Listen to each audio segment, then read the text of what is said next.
Ok, donc bonjour à tous. Là, je vais vous proposer un petit exercice qui vous permet de faire les compositions des vitesses. Alors, c'est pour les cinématiques graphiques. Donc, une composition des vitesses, c'est quoi? C'est par exemple, vous avez vitesse de A de 2 par rapport à 1.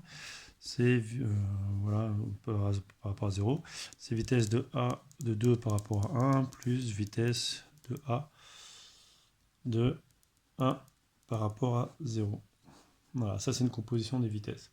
Alors moi je ne vais pas faire une notation aussi lourde que ça, je vais les noter par exemple V1 est égal à V2 plus V3 pour alléger ma notation. Voilà, je vais noter des vecteurs V1, V2, V3, mais qui n'auront rien à voir avec cet exemple-là.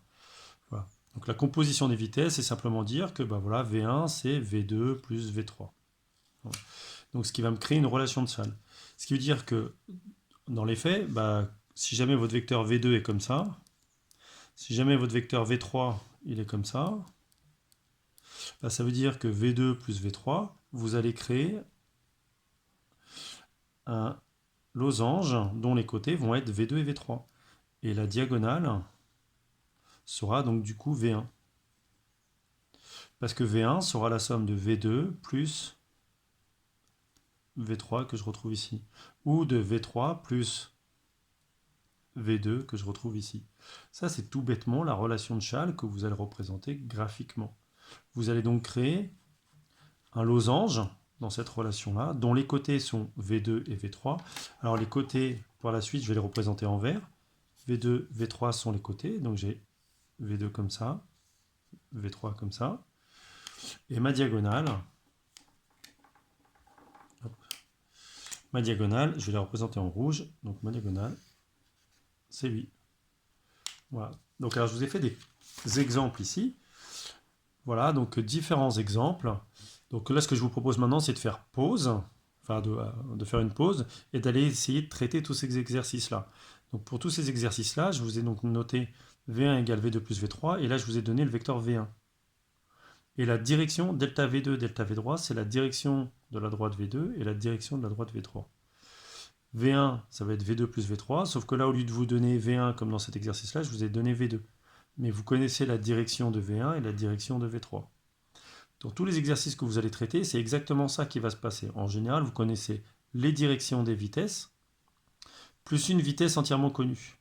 Donc voilà, vous avez 6 cas différents dans lesquels vous allez pouvoir traiter cette composition des vitesses. Et puis sur les autres, ici, vous voyez, j'ai fait V3 égale V2 plus V1 pour changer un petit peu. Et là, ici, V2 égale V1 plus V3. Donc là, dans tous ces cas-là, il va falloir retracer les losanges, dont la diagonale est V1 ici, la diagonale est V1 ici, la diagonale est V1 ici, diagonale est V2 dans ce cas-là, diagonale est V1 ici, et la diagonale est V3 dans ce cas-là. Voilà. Donc maintenant, faites une pause, essayez de résoudre cet exercice-là, et ensuite, regardez la suite de la correction pour avoir les corrigés. Enfin, la suite de la vidéo pour avoir les corrigés. Voilà, donc faites une pause. Voilà, donc j'estime que, j'imagine que vous avez fait votre pause, et puis là je vais vous tracer le corrigé pour ces différents cas. Donc là ce qu'il faut bien repérer, c'est, alors si je garde le même code couleur, V1 étant ma diagonale ici, ça va être ici, là, donc du coup la diagonale du parallélogramme. Donc là ici, je vais devoir tracer les côtés du parallélogramme, les deux côtés de mon parallélogramme. Donc les côtés, je connais leur direction, ici. Et si je reprends cet exemple-là, les côtés, il y a 4 sommets à mon parallélogramme, dont si je prends ma diagonale, de part et d'autre, je vais avoir un sommet. Donc ça veut dire quoi? Ça veut dire qu'ici, j'ai un sommet de mon parallélogramme et ici, un autre sommet de mon parallélogramme. Donc ça, c'est V3 est un côté, V2 est un côté, donc ça, c'est un côté. Donc ça veut dire que je dois avoir une parallèle qui doit passer quelque part, qui passe par un des sommets, ici.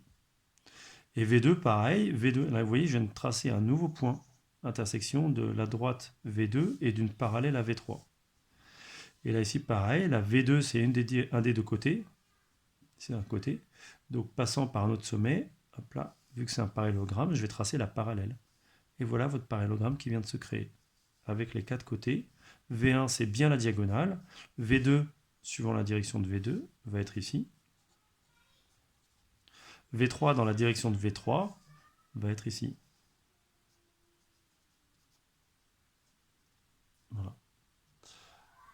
Exemple suivant, V2, V2 que je connais, là pour le coup, ça n'est pas la diagonale, mais c'est un côté. L'autre côté, c'est V3, ici. Donc là, je connais deux sommets de mon parallélogramme qui passent par les extrémités de mes vecteurs. Donc là, est-ce que je peux tracer la parallèle à V2? Non, parce que je ne sais pas par où le faire passer. Par contre, la parallèle à V3, je peux la faire passer par ici. Par ce sommet que je connais. Ici. Et là, je viens de créer un nouveau point, ici. Donc du coup, maintenant, la parallèle à V2 peut passer par ce point-là. Et je viens de créer mon parallélogramme. V2 ici. V3 va être ici. Vous voyez que je suis en train de tracer le même parallélogramme qu'à côté, mais en partant d'une donnée différente. Et ça, donc, c'est ma diagonale qui va être V1. Troisième cas, donc là, ici, je connais V3. V3, c'est pas une diagonale, hein, c'est un côté.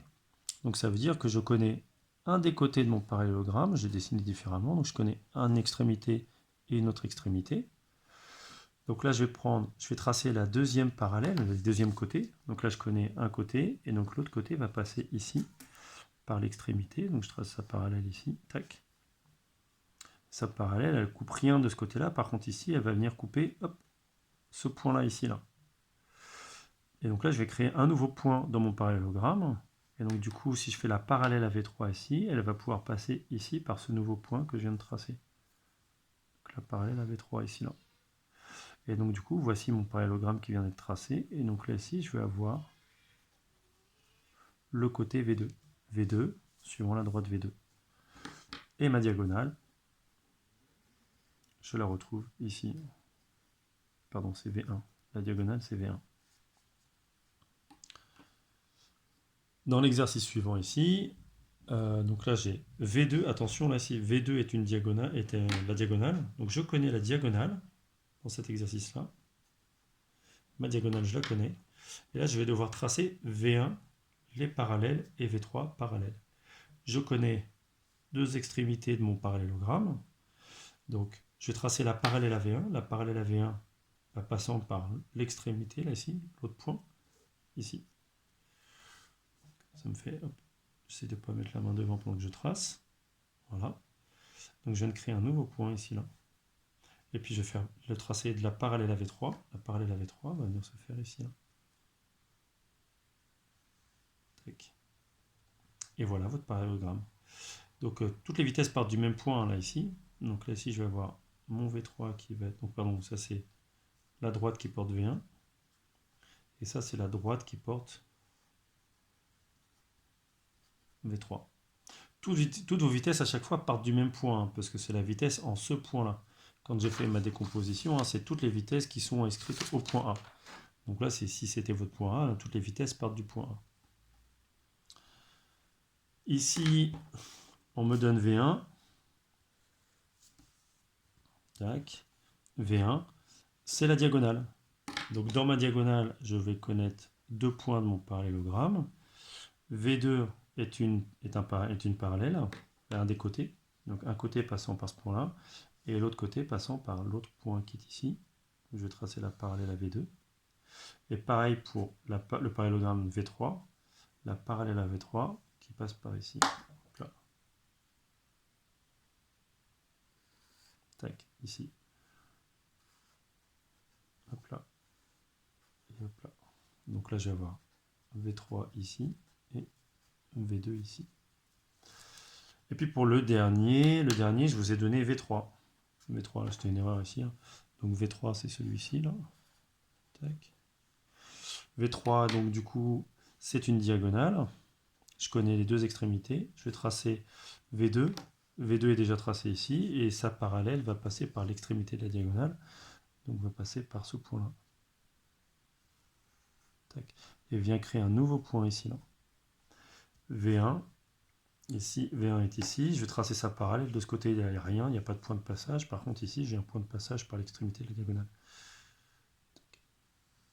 Ici. Et voilà mon parallélogramme, mon losange qui apparaît là, ici. Là. Donc ici, hop, je vais avoir cette vitesse-là plus cette vitesse-là. Cette vitesse-là est suivant V1, donc c'est V1. Cette vitesse-là est suivant V2, donc c'est V2. Et voilà, vous pouvez vous entraîner, le refaire plusieurs fois pour voir si vous avez bien compris. Vous créez des exercices. Voilà. La composition des vitesses, c'est ça. Voilà.